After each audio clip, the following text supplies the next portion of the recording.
Unipovism. Landing my feet on the floor as I jumped off the kitchen counter. I got my peaches out in George. I homed to myself, being too silly girl I am.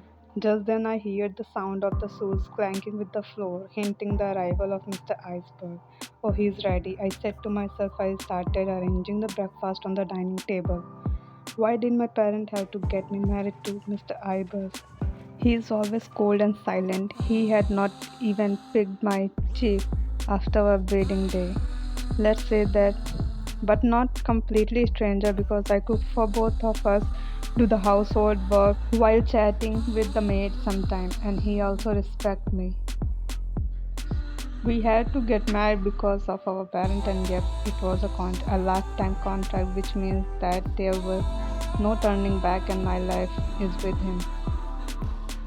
I have never been in a relationship, and his mother said to me on our wedding day, which was 5 months ago, "Oh, my daughter, my son has never even glanced at it with so much affection."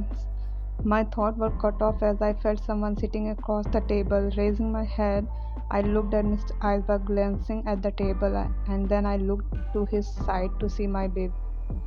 "Oh, good morning, my cute little omelette," I said as he came to me kneeling down. I smiled as he put, ruffling his head. I saw him picking his head up and licking my face. "Yeah, no, you don't do that to your mother," I said as I closed my eyes.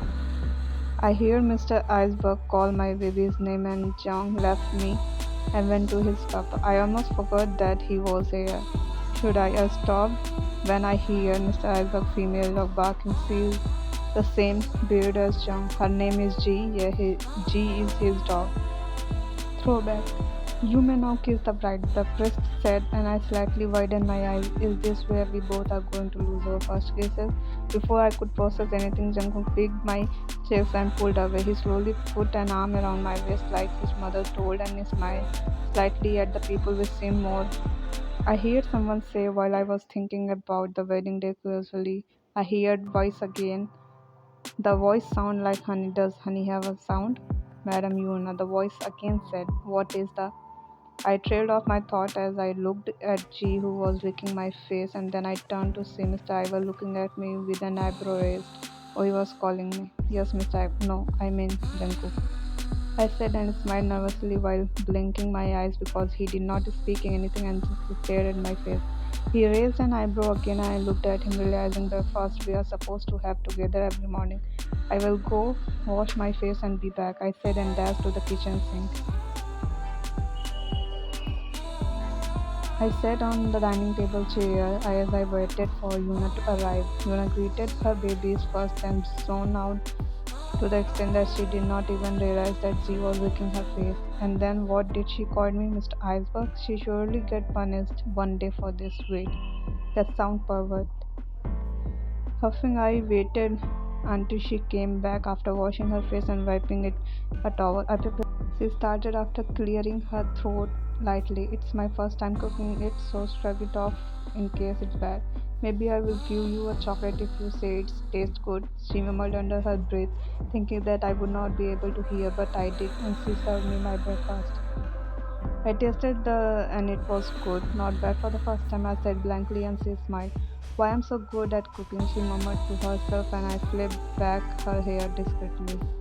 I continued having my breakfast as she did the same too, except for the fact that she kept on staring at my earring while doing it. It was obvious that she had a thing for my earring because she asked me my permission for touching and playing with it before I leave for work. Throwback to the wedding night. She kept staring at my face or more clearly my ears. Can I tell them? She asked suddenly as she said. That's what I asked, and she stood up from the bed standing next to me, maintaining a safe distance between us. Your earring, she said, and I nodded blankly. Smiling, she touched my right earring with her index finger. I giggled silently. She kept on playing with it until she asked me something. Can I play with your earring all the time? She asked. I won't be home all the time, I said, and she made a grumpy face. Then give me 5 minutes every day after the breakfast, she said, and I thought about it for a minute.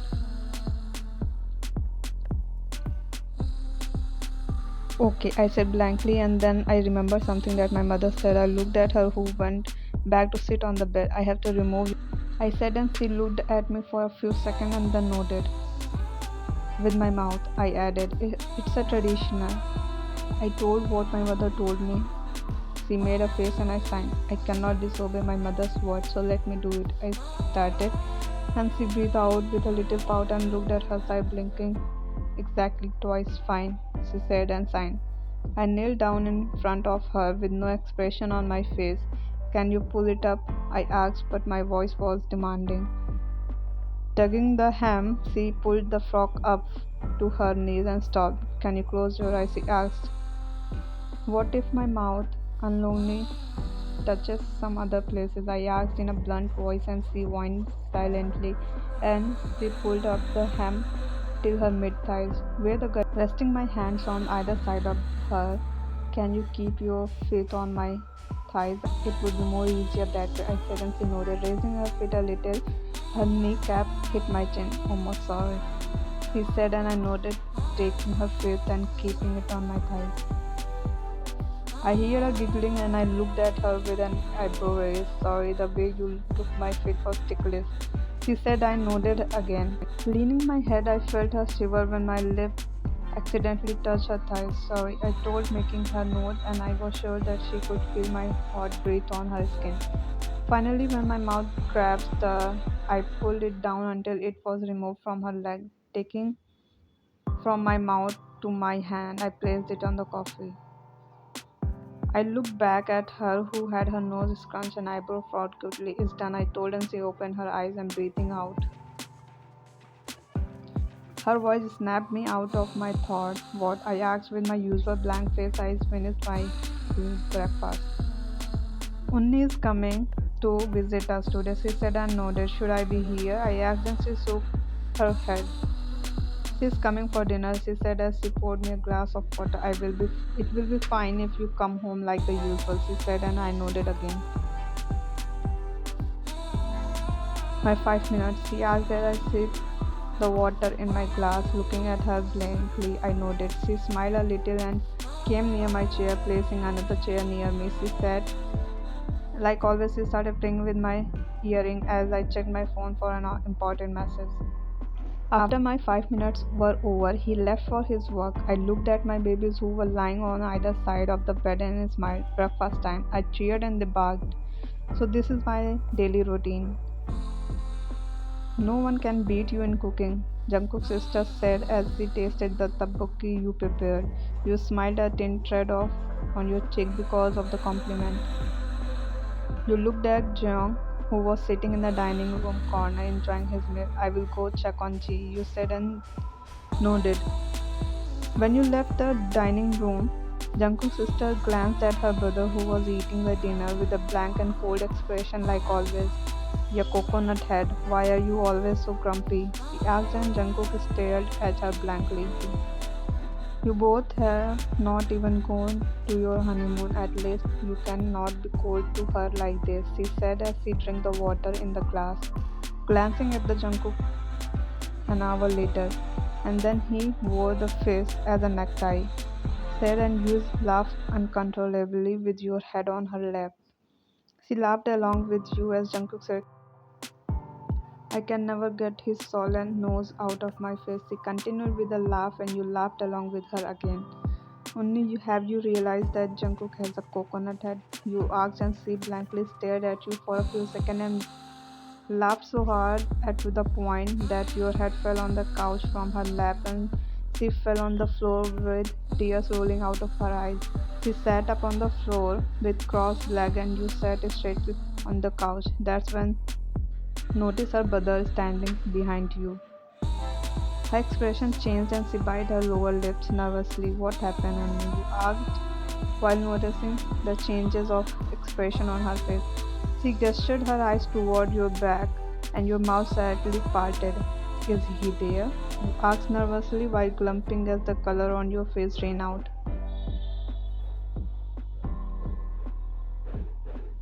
She nodded with pity and your face instantly resembled a puppy. Please tell me she's not here, you low-key said, and she signed Exhaling slowly, you turn around. Hi, coconut head. No, I mean, Mr. You widen your eyes in realization with a millisecond. Not that, I mean, Jungkook, you said, and smiled lightly to hide your fear and nervousness.